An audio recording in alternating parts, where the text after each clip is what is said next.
Just want to say a massive thank you to the View Hotel for sponsoring this video. Guarantee it's not a sea view room. Ooh. No, it's facing the hill, I told you.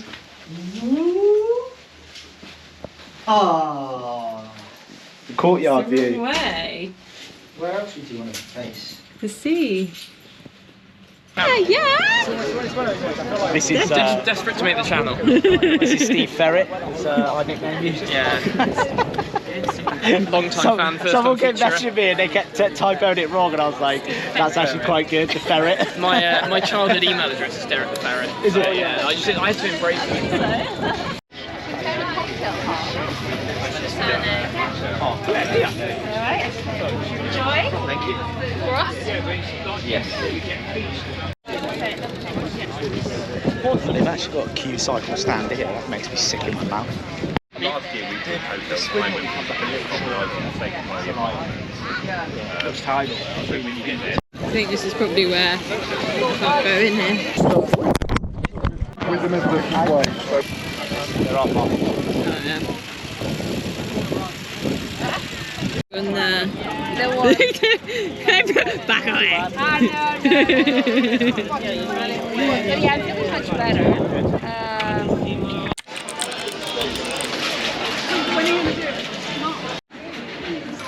Pre-race pizza.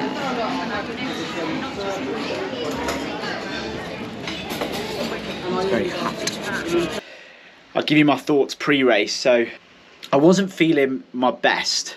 Now there's a few reasons for that. One is I had no preparations for this race because of the plan, but you know, I hadn't done a couple of weeks of sort of 70.3 bike sessions and run sessions and bricks, and we also, as well documented, I came down from altitude 7 or 8 days out from this race. So this race was purely about having basically a hard day and seeing how the body responded 7 to 8 days out. Most people feel pretty good the week after altitude. Some people it can take up to 4 weeks and others 2 weeks. It kind of impacts everybody a bit differently. And ultimately there's only one way to find out, and that's to do that. Every time I tried to do a bit of intensity, even when I was out running easy and I came up to a hill, I almost felt like I was back at altitude that first week.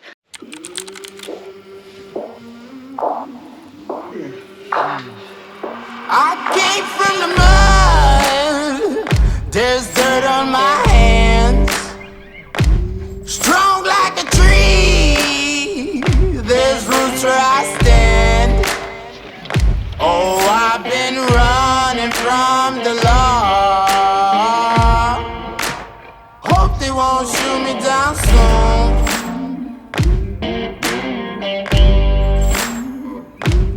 They sing on a sleepless night. Try to catch me howling at the moon.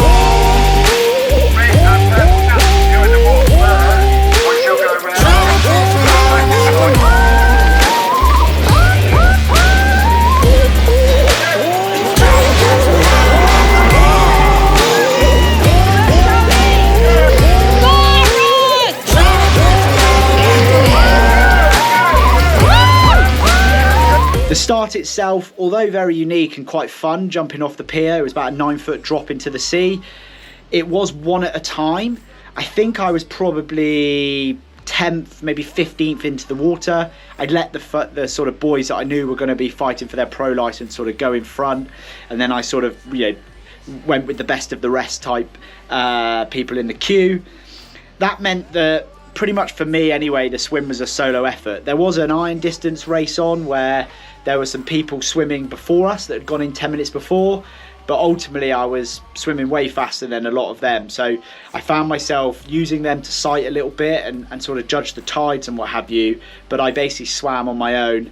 I think I felt like 2 or 3 people passed me in the swim, and I'm sure they did. I did try to look at, can I get on feet and stuff, but it was a little bit choppy. You had to know what the tide was doing because you swam in various directions at certain points. You did like a loop and then a point to point. So if you didn't know where the tide was coming from, you could end up swimming a bit longer or swimming a bit harder into the tide than necessary. But ultimately got through the swim. So it just felt like a pretty strong aerobic effort. got out the water in pretty much bang on 28 minutes, which isn't my best and isn't my worst swim. So was reasonably happy with that and thought the gap to the front's probably 3, possibly 4 minutes, which is what it was. Pinged my way through transition, had a reasonably good T1. It was about 3.5 minutes with the run, so made up a little bit of time there by the looks of it comparing to others. Got on the bike, and my plan initially was effectively to ride 300 watts, 280 to 300 for the first 30k, which would be, at the speeds I was hoping to be doing, would be about 40 minutes. As soon as I got on the bike, that was pretty much written off, and that plan had to change. I very much struggled to push what I would consider relatively strong Ironman power. I was riding sort of 240, 250, and my heart rate was well in the 160s, which is close to threshold. So I felt like I was riding 300 watts, but yeah, my legs just weren't having none of it. There was a short out and back after about 10k or so, and I had overtaken a few people, but it gave me a chance to have a look at the race. Ultimately, the front of the race had already done the out and back, so I knew at that point then that A, I wasn't making any time up on them, which I didn't expect to be, and B, the gap was over 4 minutes already, because the out and back was about 1.5 k, and at 40 k's an hour I'd done some maths to work out that yes, I'm in the sort of top 10, top 20-ish, but there's definitely the likes of Steve Derritt and others, they've already gone. They've disappeared up the road. 2 people came past me. One guy in a Total Tri training suit, who I didn't know who it was at the time and I haven't spoke to him, but I've looked it up since. His name was Oliver Waymark. He was riding so strong. There's not many people, and this isn't in an arrogant way, but when I get overtaken, I normally try and ride with that person. I tried to ride with him for 3 or 4 minutes, and it helped drag my average power up for that first 30 minutes, but sorry, Amy, you might have to beep that out. I was doing like well over 300, and I was cooking, and I was thinking, he was a big guy, and it was a fat, flat roads. I thought this sort of suits his style probably, but yeah, really, really strong. I then let him go, and another guy came past me. I could see from the out back they were potentially going to catch me, and he did.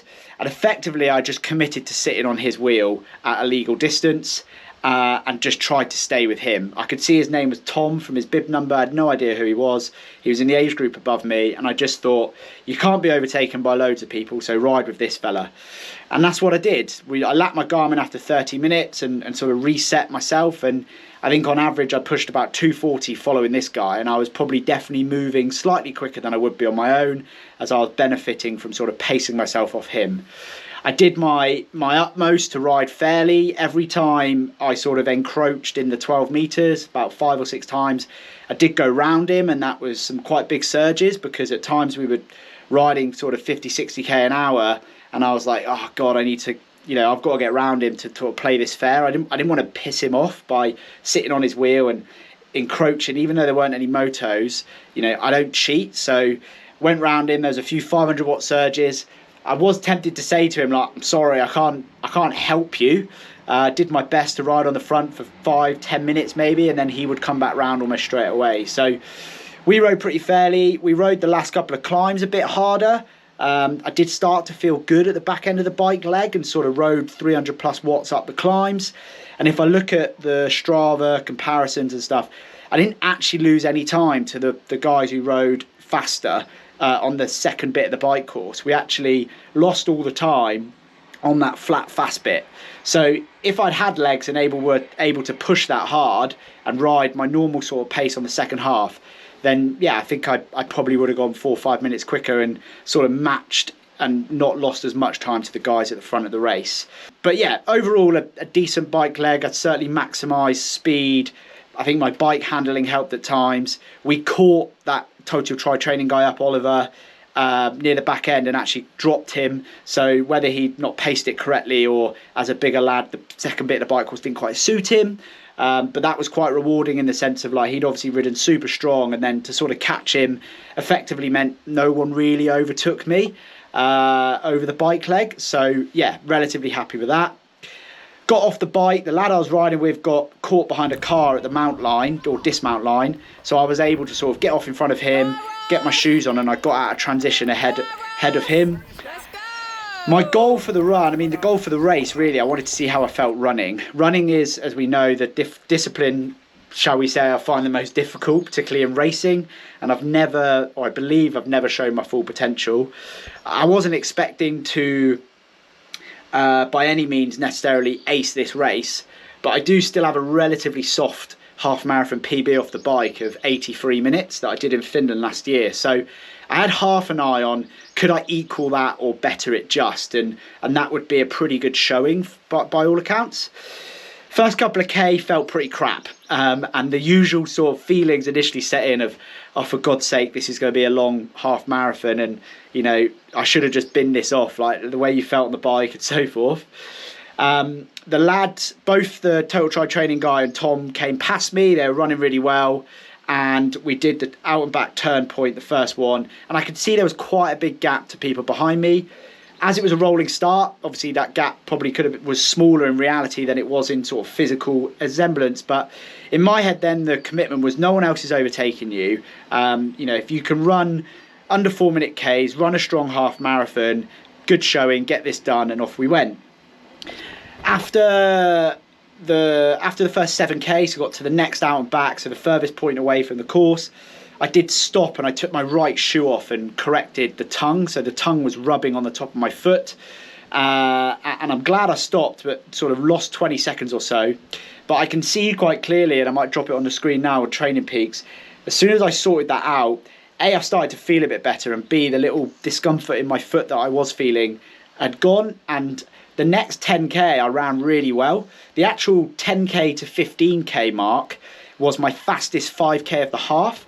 And I really started to get down to averaging sort of 350 a K, which I know is not, you know, age group leading type running in a half. But for me, where I was, how tired I was, how fatigued I felt, I thought it was some of my best running. And Amy was shouting at me how good I looked running. I hope you agree, looking in some of the clips that she's probably overlaying now. You know, I looked pretty strong, and lots of people said afterwards, like, stronger than I usually look. So some really positive, encouraging signs there. When we did the penultimate out and back, the just past transition, I noticed I was catching my mate Tom from the bike again. And that really filled me with some confidence that I'm gonna catch people. Although they've overtaken me, I'm gonna retake them, and I'm sort of chipping my way up the field, if you like. And before we got to the last out and back, sort of 4 or 5K from the end, I actually passed him and put a small gap in. And we had a headwind section home. I thought if I work hard along there, keep the Ks under 4 minutes, I'm going to be very close to a run PB.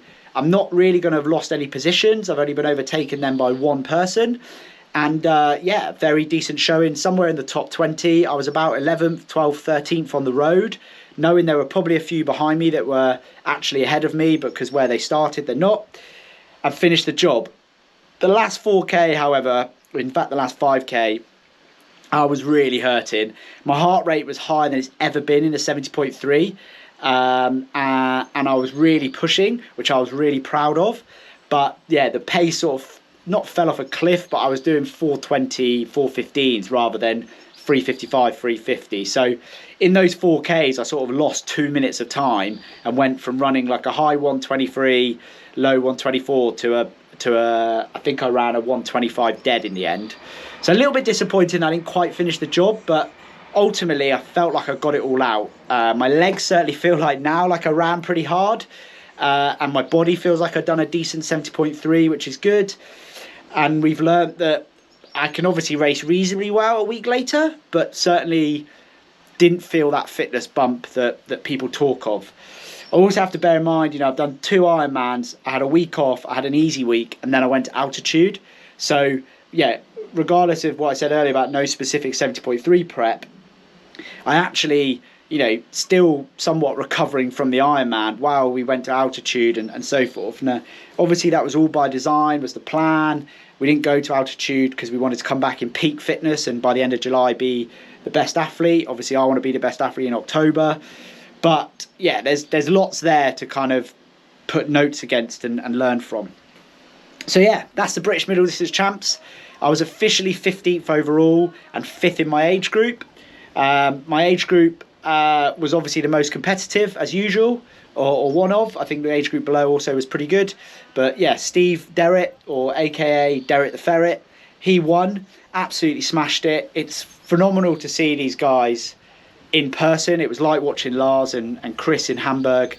You know, the standard of the age group racing, and Steve in particular and some of the others, they don't necessarily have dreams of being professionals. So they're going to stay age groupers and try and win world titles and win championship titles for some time. And as much as I want them to bugger off to the pro field to make it easier for the likes of me and others, you know, it is what raises the bar and makes you think what you can do in training, how can you get yourself closer to that and so forth. So yeah, a cracking race, and yeah, look forward to getting my head down now. We've got 15 weeks till Kona. No stone is going to get left unturned. I know that's a corny phrase in the triathlon world, but I've got some new kit that I'm testing to optimize my training. Got some changes we've made to other things in training, and we're going to implement. We've got some new ideas on what running I'm going to do and try and build my confidence with that and kind of go from there. Anyway, that's it. Like and subscribe if you haven't already, and I shall see you next week for a vloggy update video, I presume. Cheers.